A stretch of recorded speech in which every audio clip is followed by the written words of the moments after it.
All right, guys, thank you so much for tuning in. Today's podcast is Edge Realty's podcast. Again, we haven't named it just yet, but hopefully we'll get something for you here pretty soon. My name is Joshua Suarez. I'm the Chief Marketing Officer of Edge Realty, and I am joined by none other than Dr. Brian Duffie from our Jacksonville, North Pulaski School District. Thank you so much for being here, sir. I really appreciate you. Not a problem. Appreciate the invitation. Absolutely. We had to get you on here, to kind of the basis of the podcast is really to kind of get a little bit more of a information and local news kind of broadcast to people that are following us here as well too, just kind of give them a little more information on things that are important to us here locally. As always, before I keep going, we got Tracer Austin on the boards right behind the camera as well too. Hello. So Dr. Duffie, again, thank you so much for being here. Problem. I really appreciate you. With all this, how is right now your kind of day-to-day leading into the school year? The day-to-day, I could backtrack to March 6th. That was the first notification to our staff and our community about this whole illness, this whole virus. That was the first notification from Department of Health officially to schools. Then a week later, Governor closes 4 counties, schools in 4 counties, and then 3 days later, the rest of the state. So the day-to-day has been a just constant updating of information, trying to get it out as quickly as we can to as many people as we can. And then in the last 2 months, near the end of May, beginning of May, we formed our reentry planning groups to start planning for school opening. Oh, wow. As far back as very early May, and have included a wide variety of people. We've surveyed parents, we've surveyed staff, we've had various staff, we've kept legislators in the loop, city government in the loop, all kinds of folks to be involved in knowing what's going on. But it has been information overload. I can imagine. Each day, and then it kind of settled down maybe just a little bit on, it wasn't always daily updates we were getting, then it started up again. Kind of after midsummer. Yeah. So that's been the day-to-day. Lots more calls as school gets closer. A lot more inquiries from the public and parents, and so and then trying to get plans in place. You try to get as normal a school opening as you can in school year, whatever that normal is now. True. So true. That's where we are. That's right. Do you feel, is it something that has, crossed you guys' mind, feeling that maybe this might be the new norm? Well, at least for a while, where we've got roughly about 30% of our scholars in virtual school. And then, so that means about 70% are coming on campus, and how we'll have to make adjustments along the way. So it will be different for teachers, different for our scholars, different for parents for a while, and hopefully, as many I guess predict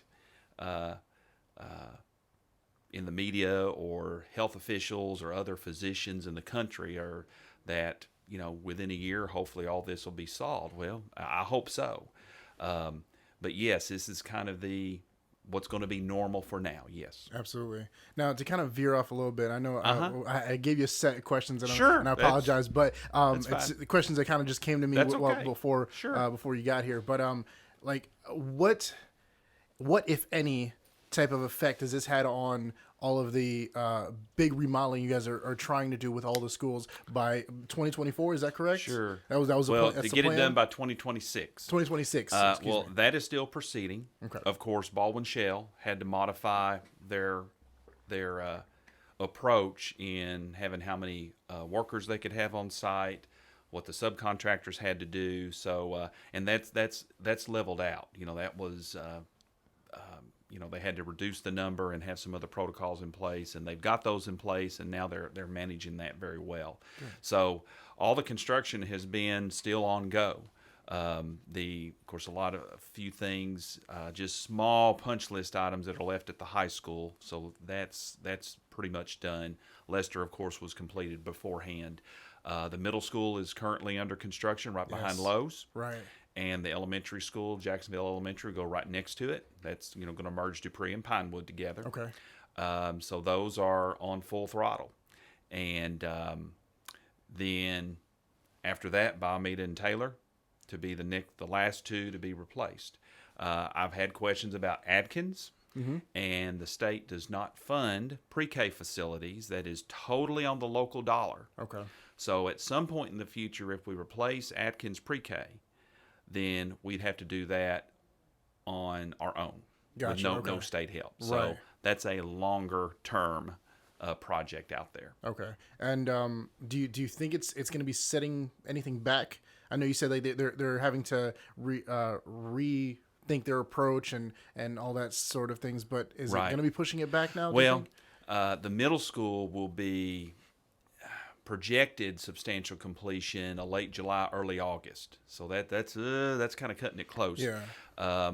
And they're still working on schedule for that. The elementary school for sure, and as already been, as Baldwin Shell informed our board the last couple of board meetings, is that will not be ready for the new school year. That may be an October-ish, maybe into November completion date. So we got to figure out how we transition timelines on that. We're still trying to think through, because you're merging two student bodies and two staffs. Yeah. In the middle of the school year almost. And so we've got to think about how to do that and what the more appropriate timeline will be. Wow. Okay. For that. Wow. That's gonna be a big task that you guys have on your hands just with that by itself. Oh, so sure. I can only imagine. Okay. So to kind of go into what we were wanting to speak about, what's something that you are really looking forward to leading into the school year? Well, I was very pleased when we had our 7 days of staff training, professional development. We just kept that on schedule like it was on the calendar, August 3rd through the 12th. And staff, they were very positive overall. I mean, they have concerns, but our convocations went very well. A lot of positive energy. Staff understands that our scholars need to be in school, whether it's virtually or on site, and they need our scholars. And our scholars need us, and so I was very pleased with the positive momentum coming into this. Now, as things get closer, I understand there's all these different news reports, and how do you sort through all the information? But also just trying to provide a sense of normalcy, whatever that may be, to our scholars, that it's going to be okay. We're here to help you. And so many want to see their friends. I've heard from some, especially the teens, that I would run into at stores or things early on in this. And I put this in one of my community updates. A young lady works at a restaurant, is one of our, she may have already graduated now in this last class, but she really hit it right when she said, something I'm paraphrasing here, but teenagers, we just do this, we don't, sometimes we say we don't like school and all that, but she said, you don't know until you miss it. We miss our teachers, we miss our friends, we miss just the school thing. She really hit home that she realizes how important it is to her life. And this was in probably late March, early April that I had talked with her and just said, I hope we can go back someday. And so right there, to me, tells us how important this is to kids. Absolutely.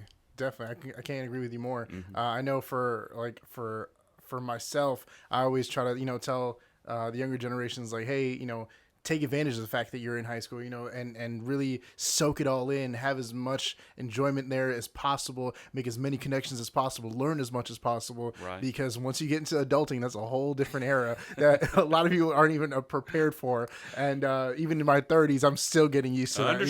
Understand. Yeah. But yes, I can't agree with you more. All right. So what about, how was the decision made to give families and students the option to go virtual or in class? Right, and that is one thanks we have is to our State Department of Education for giving that flexibility, because unless you had a conversion charter approved with the state, you didn't have that option to do virtual education. You would have to go through a state process to get approval to do that type. And some school districts have done that. And so, and we had talked about that a couple of years ago, eventually going down that road. Well, with this, that flexibility was given through waivers, through some other relaxing of some regulations. So every school district could give that option if they so choose. And so we've developed it, began early May. And of course, adjustments will be made, but that helped us make that decision in knowing we didn't have to go through a long process for approval for virtual school. And so, you know, we've got an elementary little virtual academy. We've got a secondary one. We also offer for homeschool families. We started this 2 years ago, and it's been growing in popularity. We offer the Titan Homeschool Academy. Okay. It's sponsored by us, by the school district, and we provide the curriculum, the online curriculum, but it's for the family stay homeschooled. Right. But they're basically a J&P student, but they stay homeschooled, and then they can do the online curriculum as well. So we've offered that for the last couple of years. Good. So it was more. So would you say it was more of a transition than it is an implementation for the virtual side? Well, could be a little bit of both, because the Homeschool Academy is totally just asynchronous curriculum. Okay. And then what we're doing is our teachers doing it more so with our virtual academies. Gotcha. A little bit of synchronous, a little bit of asynchronous. Depending on numbers and how many's in each grade level and the classes at high school will determine whether a class can be all virtual, or they might be on Zoom or Google Meet on the screen with their classmates in certain classes as well. Okay. So again, we'll have to make adjustments as numbers may change over time. Are you guys offering any type of technology or kind of concrete items for the students? We've from the beginning of the district really set forth the goal to be one-to-one Chromebooks, and we have achieved that. Nice. And of course, already in 6-12, they took the Chromebooks home. Now, elementary, they did not. They just used them at school. Well, of course, during the closure, we did a checkout and had it at Titan Circle drive-through to pick up a Chromebook. So we will do that again for the virtual scholars who are in virtual school. But Chromebooks will be assigned and it'll be tracked by student and all that. So that is offered Chromebook, and then any other software application should be on there and accessible for them. That's great. Now, because I mean, I can't imagine the amount of money that would cost. Sure. If I could ask, where does the funding for that come from? Well, initially, as far as what we've done just on our own up to now, has been totally the local dollar. And there's some federal funding you can use for technology that a lot of school districts get, but it's not meant to pay for everything. So most of what we've done is on our local budget, just a regular budget. Through CARES Act, you can do additional technology. So we have done that. There are things on order we have not received yet. It gets held up and for various reasons, and everyone's trying to order lots of things. Yeah. We've ordered additional Chromebooks for replacements and for also spares that we know we're going to need. And also we've got on order what's called a swivel camera. That is something that'll help us. We can do it now, but it'll be more effective in recording lessons, in uploading our digital lessons, and that way we have that available even with a live lesson. It can be recorded and students can go back to it. That's great. To review what they've missed, or if they're absent, or if they just want to see it again. Okay. And go through the lesson again. So those may not arrive till October, November. So we're kind of figuring out what we're going to do in the transition. Right. Now, how much of this, again, kind of going back to the question we had earlier, how much of this do you think is going to become the norm? Like as far as... Well, I will say internally we have talked, and I've mentioned this to the board, school board, that going forward, I mean, it's highly possible that if the state allows, and there's not even if there is a process, but if there's not a huge process we have to go through, we'll probably have a virtual academy option from now on. Right. for scholars who want that, and do you parents think who want that. Even if maybe they don't do the virtual side of, and they are in class, but maybe they'll have the camera in there still and be able to, maybe, I forgot what my teacher said earlier today. Right. Can I go back into Right. it and review And we it? may do that. Of course, you've got to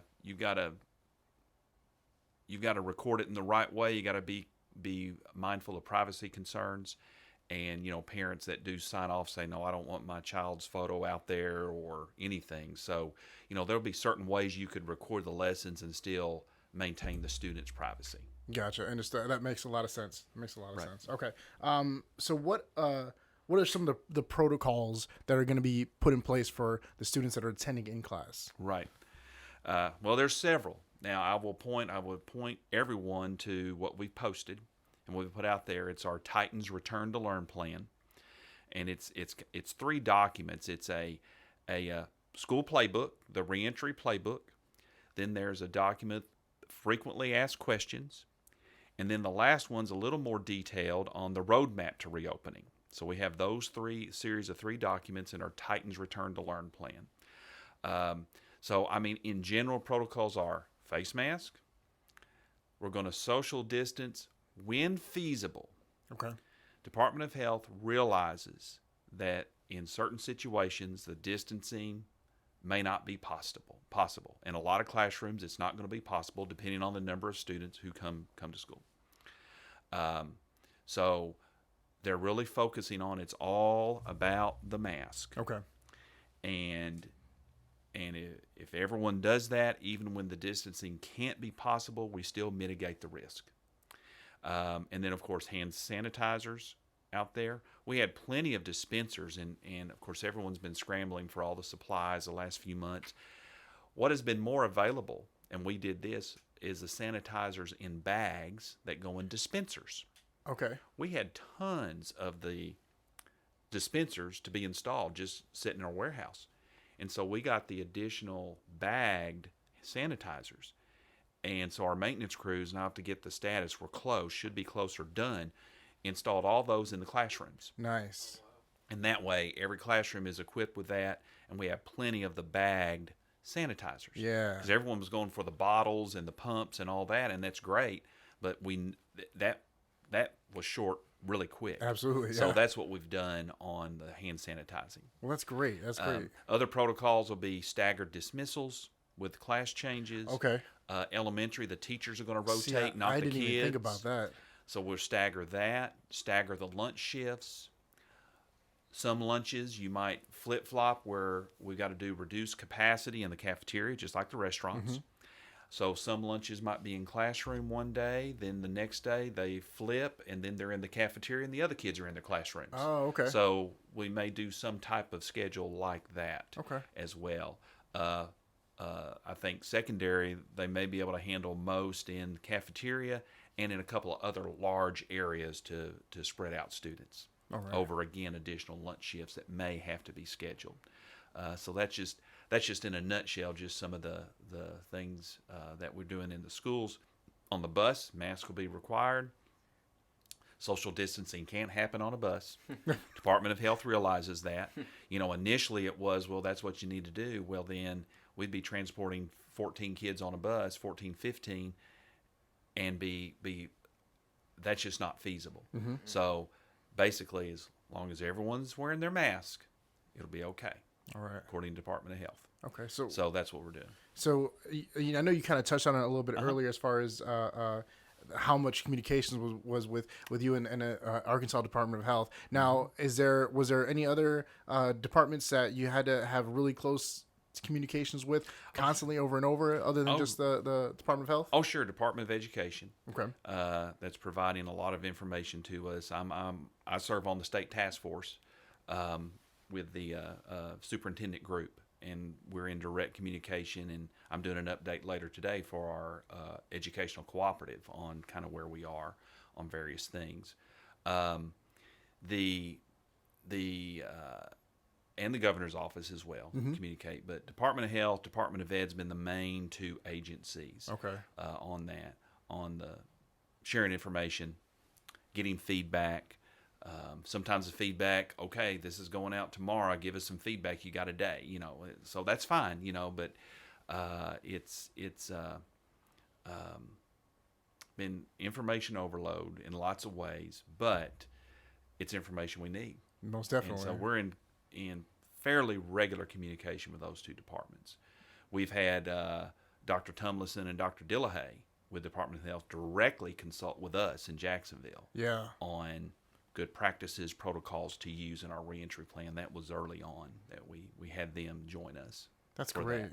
That's awesome that you were able to get that help directly from them as well too. Now, was there any other type of communication with any other school boards or districts that maybe, I know you were speaking about speaking with other superintendents and kind of coming together as well too? How much between of that, school districts? Yes, how much of that was it's done? been a constant sharing.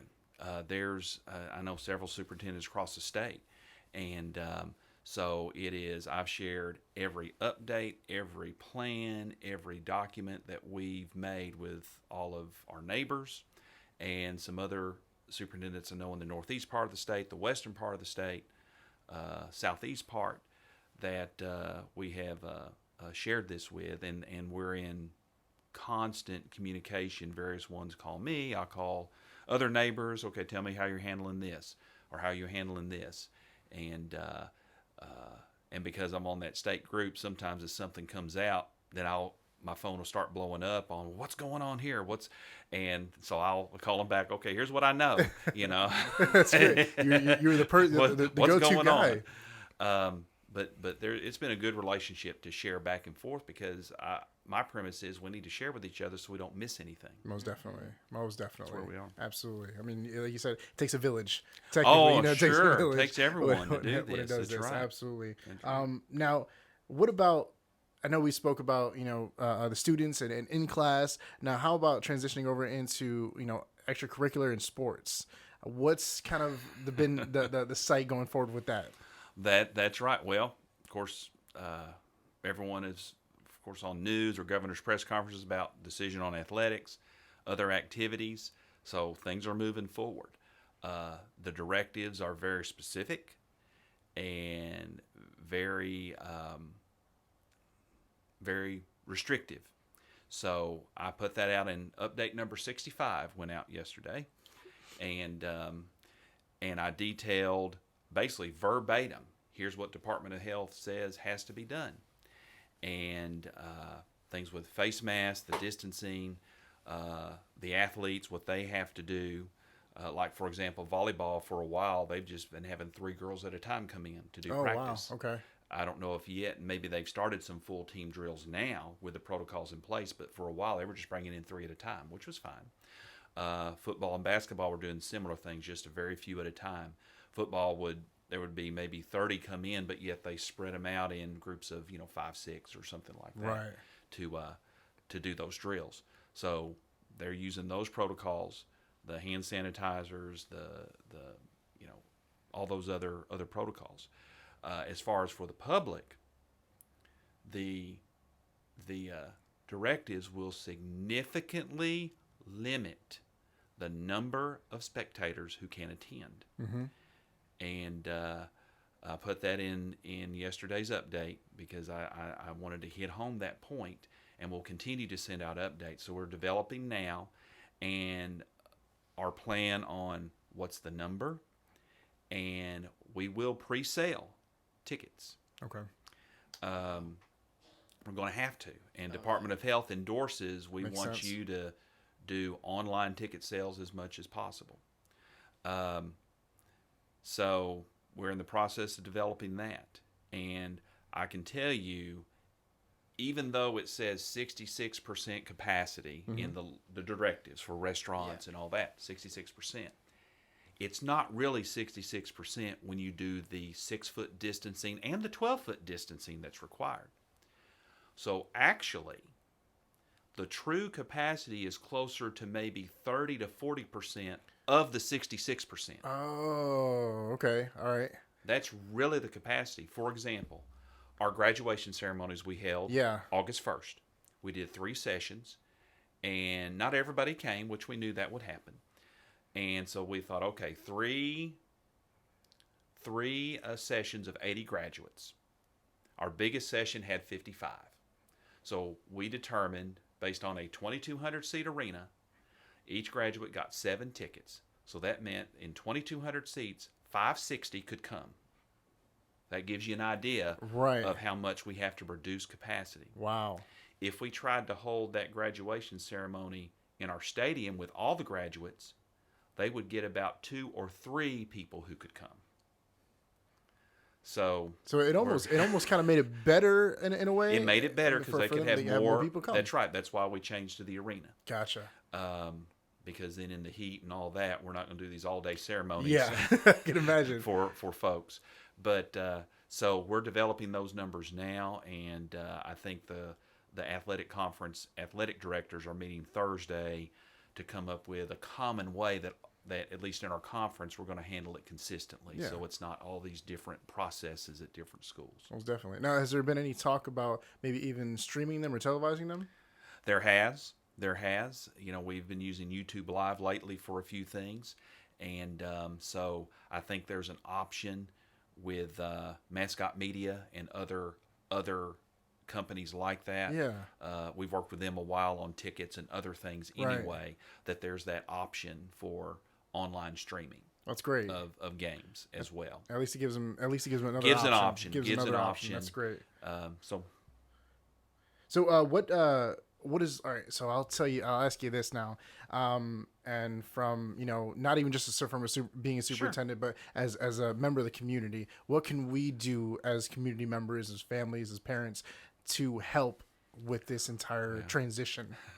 Well, I guess number one, lots of patience, because this is a fluid situation. It's ever evolving, and a state decision can turn things on a dime. And so we just ask for patience, and we also ask for help in getting the word out. There you go, yeah. Even though we have put out lots of updates, social media, broadcast media, print media, our website, other venues that we have, we still have folks saying, well, what's going on? When does school start? So really helping get the word out. And as far as our updates, we've shared with the city, we've shared with the chamber, our legislators, the even Greater Little Rock Chamber we share with. Of course, our staff, they're in the loop on those. Plus, they get some other information that's just for staff that they'll get extra. And just all the community groups to tune into that so they're in the know of exactly where we are as a school district. Good deal. Yeah. And hopefully we'll also put a link as well to all the information that you've been giving out today on the post or below the video as well too. So we'll make sure to do that. Now to kind of play devil's advocate, what are the plans if the pandemic does take a turn? Okay. Well, and here's the plan. The State Department put out a response called Levels of Response, based on number of cases, number of positives, or if you have lots of absenteeism, what you do. So there's a limited level of response, which means you may not have to change much, but kind of keep a watch. Then there's a moderate level of response where, now there's not numbers on this yet. Department of Health might develop some metrics that say if you got a certain percentage, then here's where you go. Here's what you do. So for a moderate level of response, it might mean a classroom has to close, or maybe a school has to close for a couple of days, or we modify attendance. Okay. Maybe we go to an alternating day attendance plan for a little while to mitigate risk until things can get back to normal. So that's what that would involve. Then a critical response would be something's widespread in a school or maybe the whole district. Some of these may just be a school or two, and then we would close potentially a school up to a 2-week period and then reevaluate after that. Wow. So we're waiting to see if some numbers are developed on if you have a certain percentage absenteeism or certain percentage who are ill, what response level does that trigger? Okay. So Department of Health said they would work on that for us. And is to kind of piggyback off that, is there a way to find out where are the statistics coming from as far as like if a student were to get ill and test positive, how are you all being informed of that? Well, that's interesting. Okay, this of course the main data is coming from Department of Health. There's also another organization that, and I've published some of the numbers in my updates. The Arkansas Center for Health Improvement is providing data by city. They're also going to provide it by school district, but it's going to be residents who live within the school district. It's not going to be number of students, number of teachers. It's going to be just community within the school district, because our school district goes beyond Jacksonville city limits. So the Arkansas Center for Health Improvement is providing that information, and Department of Health total cases. We, as far as students, let's say that staff, we're going to know. We're going to know, Right. And we'll have that, of course, privacy. You can't say names, even though a lot of people say that they should know, but we can't because of HIPAA and anyone's medical privacy. Exactly. The students, though, unless something happens at school, we're relying on parents to report that to us. Okay. And Department of Health made very clear that they will not notify schools because of HIPAA, and that'll be the parent to decide to do that. So we are urging parents, if we just put it out yesterday, information, and then I've got an email and call out going out later today on how to report a illness within their family, or if their student's ill, or if they're positive or symptoms.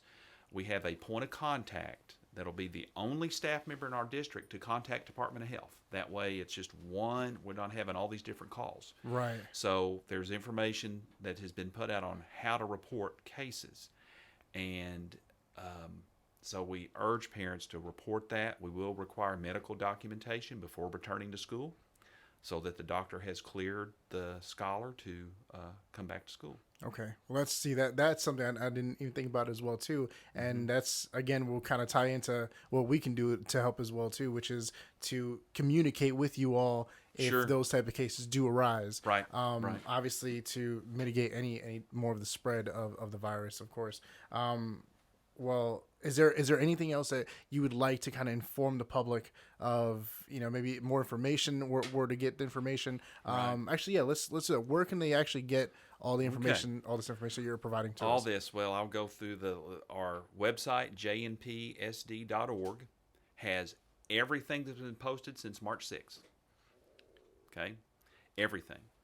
All our plans, all the memos, all the press releases, all the updates. Our social media has posted everything as well since that time. Chisa Williams is our marketing communications coordinator, so she posts that information and works with media as well. I know the Leader has published several articles on what's been going on. Democrat Gazette has as well. The Leader has published several within the last 2-3 months on what's going on in schools. Then our call outs to parents. And I really urge our parents and community members to send in updated contact information. Early on, I get a report when we do these automated call-outs and emails and text messages, how many were delivered. And the percentage was not really good in the beginning. Okay. So I put out pleas in writing that we posted. And then we started getting, many parents started updating their contact information. Good. So our response rate has increased dramatically. That's great. But we still want to make sure we have the right phone numbers and even mailing addresses as well, so that we can contact parents in an instant that something changes in a day, that we can do a quick communication to everybody. Most definitely. And we understand, people have their lives change day to day. I mean, life happens, and this isn't one of the things that are, usually on the top of the priority as far as updating their contact information. That's correct. And that's with anything in life. Really. And it is, with all this going on, it is more important than ever. Most definitely. For us to have those phone numbers and emails. Because that's just a quick way to get the the information out. We'll do a call out, and then we'll get messages. What was the call about? And maybe they were at work and they couldn't answer the phone. So our receptionists and other administrative assistants are helping answer those questions. But that would be, to me, a very important thing that we need help with. Most definitely agree. Absolutely. Now, is there anything else that you'd like to kind of, I guess, highlight on? It's anything that doesn't have to do with, obviously, the reopening or Right. going back to school, something new that may be coming up that you guys are excited about? Well, we will, of course, this will be modified now a little bit, but of course we're rolling out for next generation learning with our career academy approach. Okay, yeah. That we've been planning for basically 2 years. And board has adopted that model. We're doing this countywide between all 4 school districts and basically the backing of Ford Motor Company and the Little Rock Regional Chamber and all the other chambers of commerce in the county to have this unified effort for career and technical education that leads to college or career in various areas. And so our new high school was constructed with part of that in mind, to have these theme-based academies that can contribute to that effort for our state. So, of course, they'll be modified now somewhat, but that'll roll out this year. And hopefully, when things pass, then maybe next school year it'll be more full throttle. Definitely. But we're still going full throttle on what we can. That's exciting. With that. That's So super exciting. It's been an initiative that's involved hundreds of community members in helping to plan over the last basically 2 years, through the folks with the Ford Next Generation Learning Group. Mm-hmm. That's a subgroup of either the Ford Foundation, or I can't remember the parent company name, but it's under Ford, and that has been remarkable support across the board. The other thing I would highlight is, and I think the leader's working on an article, because we could not have our yearly retirement banquet, teacher and employee of the year banquet. Right. We did that at Convocation. And so Meredith McGinty, a school nurse at Baumeda Elementary, was awarded our employee of the year. She's our lead nurse for the district. Hey. So that was done last week. And Jessica Chun, an elementary teacher at Pinewood Elementary, is our teacher of the year for 1920. That's awesome. So we recognized all the nominees and had the big drum roll and revealed, who the person was. So it was a very good convocation we had. Congratulations to them. And, that's awesome. So they exemplify service and commitment, and along with the other nominees and so many other folks who've Most stepped up. definitely. There's so many folks that have supported and worked for reentry to make it work, and it's Dr. Tiffany Bone and Mr. Greg Hodges, our 2 assistant superintendents, have spearheaded that effort. They have done a phenomenal job with that, along with all the principals, department heads. We've had teachers on the committee, other key personnel in various positions to give that input. Jane English, our state senator, has joined us periodically. Nice. For those, to provide some input on those sessions, and along with some other community folks that we've solicited feedback from. So it has been, as you said, it takes a village effort. That's right. It has been that effort to try to pull this off, and we hope we'll continue to have that support to keep it going. Absolutely. I mean, shout out to you guys, all the entire education departments and districts, and obviously, we want to give big shout outs to everybody that's been having to not only deal with this, but make it as normal as possible for everybody else around them. I know, as far as the teachers and the staff, and it's just amazing how everybody has come together to really make it happen and still be there for the students no matter what, and keeping the students in mind as number one going forward, which is amazing. And I commend you all for it, and we can't thank you all enough. Obviously, thank you for being here as well too. And I mean, without you all and your hard work, I mean, me as a father, as well, having kids that are in school as well too, it means the world to us that you guys are doing this. There are, like I said, there are a lot of career fields out there that are doing what they can with this pandemic and everything. First responders and obviously there's so many more. But just directly speaking to you and to the school boards, I mean, we just thank you 100%. Well, we appreciate the support, and every school system is working at this and just planning the best we can to prepare for all contingencies. And there's probably some that we don't know will happen yet, and then we just have to go from there and plan again. That's true. Absolutely. Yep. And I mean, hopefully, this is something that is just going to be. I feel you guys have done, your work, and you have a lot that was cut out for you, but you guys did everything. I think that was meant to be. I guess I don't even know how to explain it, but you guys did what you had to do to make this happen. And again, just from the bottom of our hearts, thank you so much for really putting all this effort into it and making it about the students at the end of the day. But yeah, again, Dr. Duffie, thank you so much for being here with us and answering all these questions for us as well too, taking out the time, especially because I know you're extremely busy. But again, guys, my name is Joshua Suarez with Edge Realty. Again, thank you to Dr. Brian Duffie for being here from the Jacksonville North Pulaski School District. We have Tracer Austin behind the mic as well too, and thank you guys. Hopefully this was actually really informative for you guys. We'll keep a link down below or above, and we'll actually get you guys more information on that as well too. Thank you so much for being here. Thank you very much. I appreciate it. All good right. sir. Thank you. Awesome. Thank you.